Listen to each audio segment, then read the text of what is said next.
What's up mga panalo yun? Welcome back ulit sa ating channel guys. So for today's vlog, ipapakita natin sa inyo yung motor ni MC Mong dito sa Vietnam. So sa kasalukuyan nandito tayo sa Ho Chi Minh City, okay, Vietnam.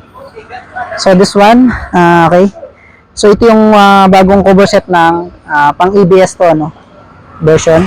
Tapos gumamit siya ng headlight na ganito. So hindi ko alam kung anong tawag dito pero ang ganda niya. Then sila din nag-produce ng ganitong klase ng headlight, So gumamit siya ng XMBR1 na front shock, Tapos dito ay hindi ko alam kung anong brand to.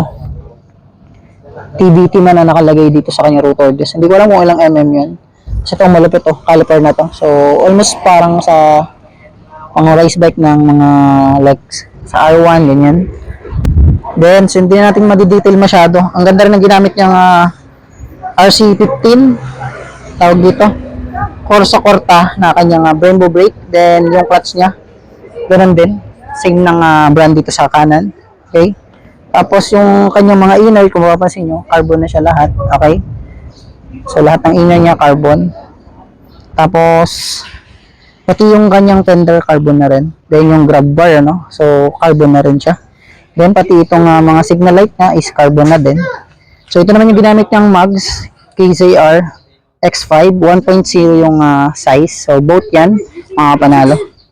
1.6 by 17, So sa NC again na ginamit naman niya dito sa kanyang tawag dito, sprocket.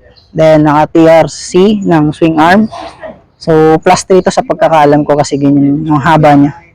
So ang ganda ng sprocket niya, 42T, So yun yung brand, hindi ko mabasa masyado. Okay, so ang ganda rin itong kanyang kalip.